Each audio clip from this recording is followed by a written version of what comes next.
జూబ్లీహిల్స్ బైపోల్పై కాషాయ party focus పెట్టిందా? బైపోల్లో గెలిచి కాంగ్రెస్ బీఆర్ఎస్ పార్టీలకు షాక్ ఇవ్వాలని అనుకుంటుందా? ఈసారి ఓ ఫైర్ బ్రాండ్ లీడర్ను బరిలో దింపాలని కాషాయ పార్టీ పెద్దలు భావిస్తున్నారా? పోటీపై ఆ నేత కూడా ఆసక్తిగా ఉండడంతో అధికారిక ప్రకటన రావడమే ఆలస్యమా?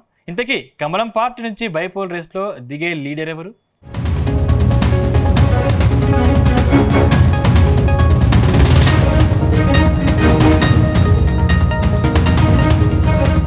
గ్రేటర్ హైదరాబాద్లో మరో బైపోల్ ఖాయమైంది.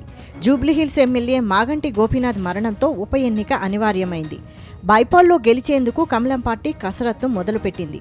బైపోల్లో గెలిస్తే రాష్ట్రంలో కాషాయ పార్టీకి మరింత ఆదరణ పెరుగుతుందని ఆ పార్టీ నేతలు లెక్కలు వేసుకుంటున్నారట.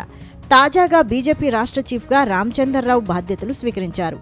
ఆయన పార్టీ చీఫ్గా ఛార్జ్ తీసుకున్నాక ఆయనకు ఉప ఎన్నిక పెద్ద సవాల్గా మారింది. పార్టీకి మరింత జోష్ తీసుకువచ్చి తన సత్తా చాటే సమయం ఇదేనని ఆయన భావిస్తున్నారు. అందుకే కేంద్ర మంత్రి కిషన్ రెడ్డి నేతృత్వంలో జూబ్లీహిల్స్ నియోజకవర్గంలో కమలం పెద్దలు సుడిగాలి పర్యటనలు చేస్తున్నారు. ఇప్పుడున్న పరిస్థితుల్లో జూబ్లీహిల్స్లో విజయం సాధిస్తే జీహెచ్ఎంసీ ఎన్నికల్లోనూ జెండా పాతొచ్చని లెక్కలు వేసుకుంటున్నట్టు సమాచారం. అందుకే బైపోల్ను సవాల్గా తీసుకుంటున్నట్టు పార్టీ చీఫ్ రామచంద్రరావు ప్రకటించారు.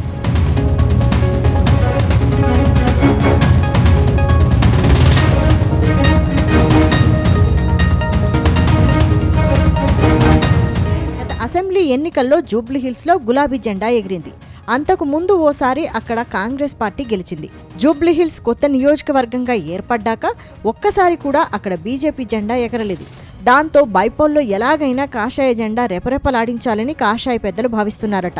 ఇటీవల రాష్ట్ర పార్టీ వ్యవహారాల ఇన్ఛార్జ్ సునీల్ బన్సల్ కూడా నేతలకు ఇదే విషయాన్ని స్పష్టం చేసినట్టు తెలుస్తోంది.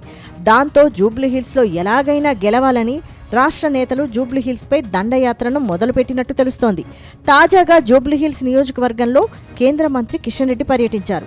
షేక్పేట్, వినోబానగర్, భగత్ సింగ్ నగర్ కమ్యూనిటీ హాల్లో స్థానికులతో సమావేశమయ్యారు. వారి నుంచి సమస్యల్ని అడిగి తెలుసుకున్నాక వినతుల్ని స్వీకరించారు. అలాగే తన వెంట వచ్చిన వివిధ విభాగాలకు సంబంధించిన అధికారులకు అప్పటికప్పుడు సమస్యలను పరిష్కరించాలని ఆదేశించారు.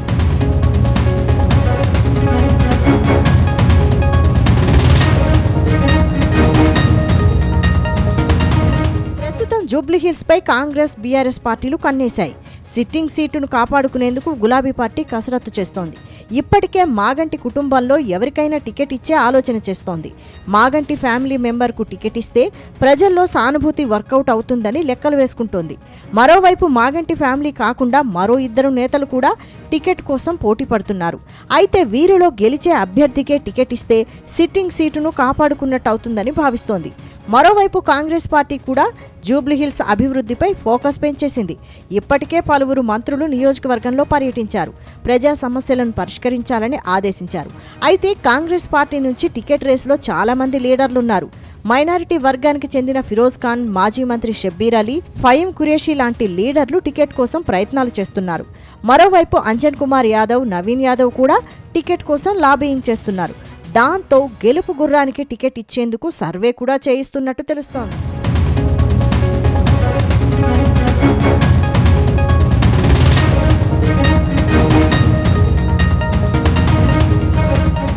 కాషాయ పార్టీ టికెట్ ఎవరికి దక్కుతుంది అనేది ఇప్పుడు ఆసక్తికరంగా మారింది.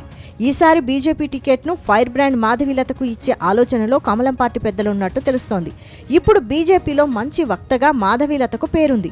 అన్ని భాషలపై ఆమెకు పట్టుంది. అటు కాంగ్రెస్, ఎంఐఎం పార్టీలపై పదునైన డైలాగులతో విరుచుకుపడుతున్నారు. అందుకే ఆమెకు గత పార్లమెంటు ఎన్నికల్లో హైదరాబాద్ ఎంపీగా అవకాశం ఇచ్చారు.